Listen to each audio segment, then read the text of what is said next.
So hey folks, and welcome back to another video.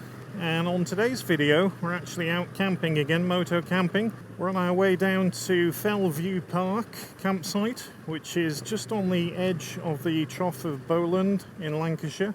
It's a good place to base yourself if you're wanting to go into the Trough of Bowland and over into the Yorkshire Dales. Now we're actually going to be testing a new tent, which is a quick and easy up tent in just about a minute or just over. So stay tuned for that. We're going to review that tent today, and also we're going to go through all of my camp gear and show you what I use in detail, and also pricing, and also how I pack it and stuff. So if you're interested in that, stay tuned. We'll be right back.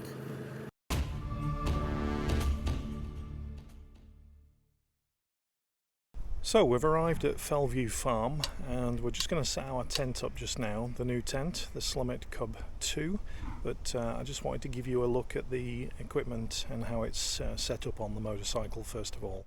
So here she is, the MT10, and as you can see just on the back there we've got two rock straps literally that go over the Oxford Aqua 30 litre roll top bag. We've got the new Slumit Cub 2 tent, and then I've got my Outwell Dreamcatcher self-inflating mat just there. Two straps, that's it. And also I've looped those through the rack just at the back there with the rock straps, and I've added a couple of loops just under the seat that tuck out. We've got the Trekker Dolomite from Givi, top box just on the back, 30 litre. Okay, in the top box what do we have? Some essentials. So in here we've got some kindling and a log. That's to go on my stove. Got some water.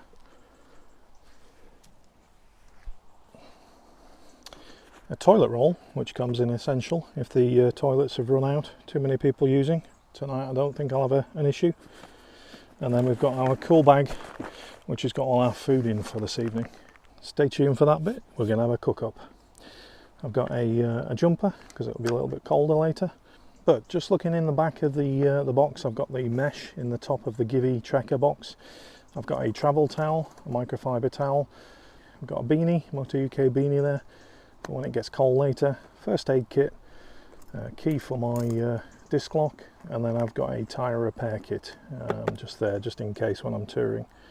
Other bits and bobs, I've got some plates and things that fold up just like that and fold down. Yeah, that's about it in the top box.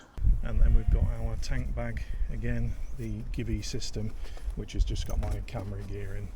The site itself is pretty empty actually, end of season.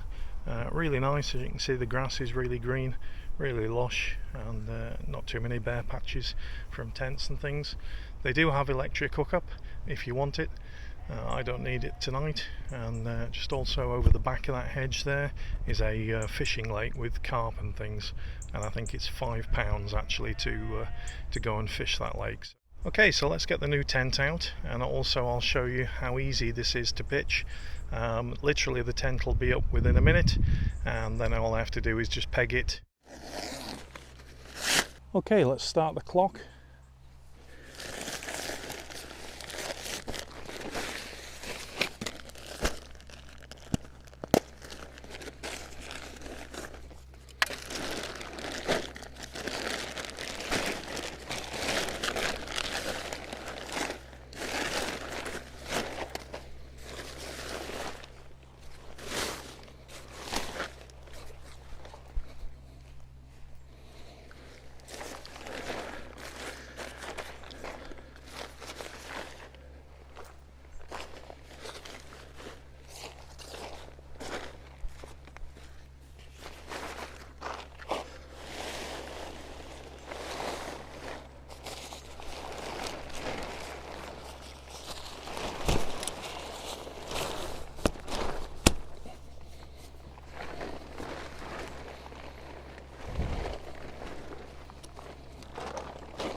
Okay, so that's the tent just up.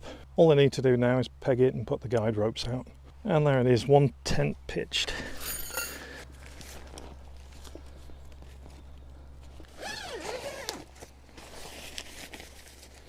Now, as you can see, just here you've got an air vent just there with a guide rope. It all erects really easy. No more putting poles through loops and things. You just pop that bit on top there to protect the top, and also another air vent place on the side. Now what I've done, I've actually brought a couple of poles so that I can put the porch, the awning, just up like that. If it rains, I can sit just there and keep out of the rain a little bit. But yeah, really happy with that. I'll show you inside shortly. So that's the Slumit Cub flash frame 2 tent. Currently on offer on Slumit's website for £114. Normally they're a lot more expensive, and obviously with it being out of season, you can pick one of these up really cheap with a discount now.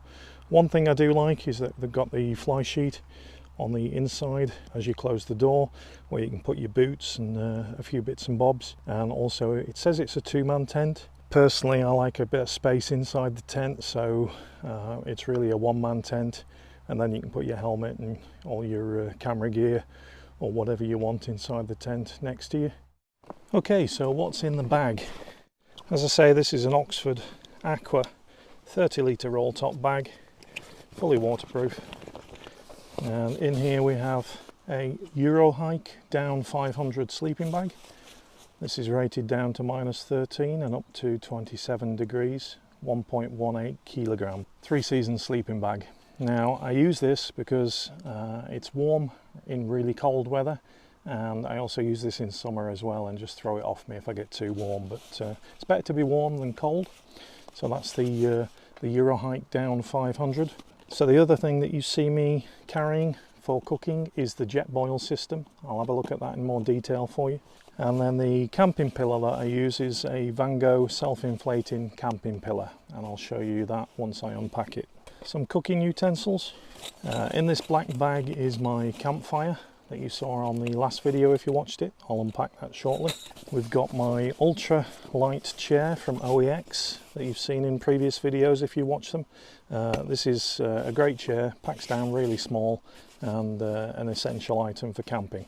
I'll also go through the pricing of these items shortly as well, so stay tuned. Again from OEX, the X-Lite table, and that's what I do all my cooking on while I'm moto camping. Packs up really small, and it's really sturdy. Some pots and pans. I do carry an extra roll top bag. If we're camping for a few days, we can put our dirty laundry in there. I also carry a torch, and also I carry some of these ready meals that you can just boil up in the jet boil. If you get short and you haven't got access to any food, those come in very handy.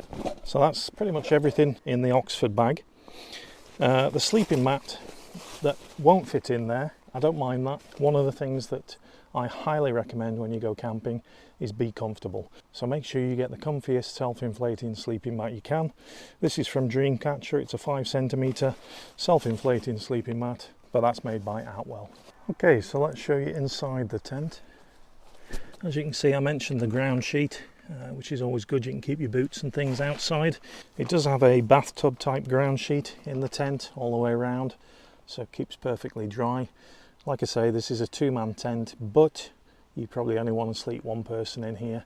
I'm 6'2", and from side to side, just here, it's a little bit small, so I'm going to sleep diagonally across here, and then I've got space over the back there and space just at the front to put my helmet and gear. One thing I do like is it comes with a net above your head, and also a ring that you can put a light through the center. But this is good to put your keys and your iPad or your phone or anything. And also when you're lying in bed at night, you could probably watch your film through that mesh. It's only very thin. It does have mesh at the top here where the air vents are either side. And also you've got pockets down the side of the tent. The zips, so the actual door on the tent, the top half of the door has a mosquito net. You can actually fold that down to get more ventilation through. And also it has a window on the actual door on the awning that you can see just there as well. So if you've got that fly sheet open at the top of the door, you can then see out of the front of the tent. One thing I'd recommend as well, the legs are really sturdy, but they do say loop the guide ropes around the bottom half of the leg to pin those out so they don't fold in on themselves. Not that they would, but just to be sure. It's a lovely evening, absolutely lovely. Blue sky, sunshine, hopefully it stays like this. Okay, let's start to get the chair and table assembled and put my sleeping bag and mat and things inside the tent. Like I say, if you get a good sleep mat, the main thing is that you're comfy. And in these, this one's a 5 centimetre thick, you can get a 7.5 centimetre and also a 10 I believe.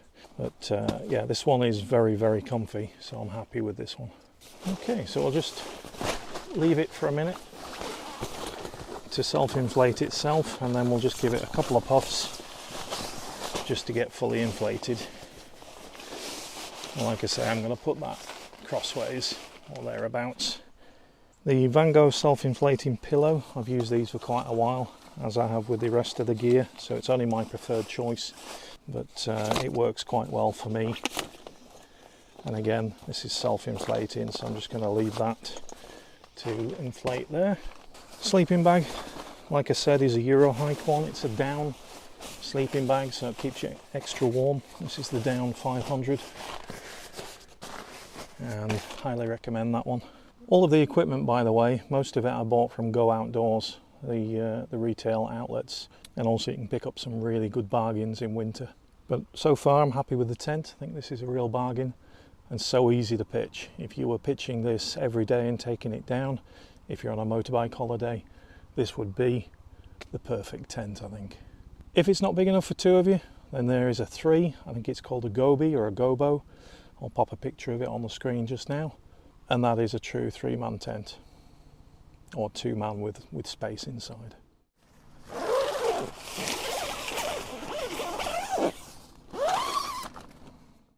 Okay, so my drink of choice tonight is Rekordlik Premium Swedish Cider, Strawberry and Lime.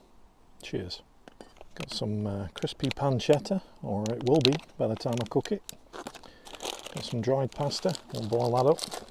So on top of the jet boil, we can put the adapter ring, and then we can literally put pots and pans straight on top of this.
Nice hot water coming through the taps, it's always a good sign.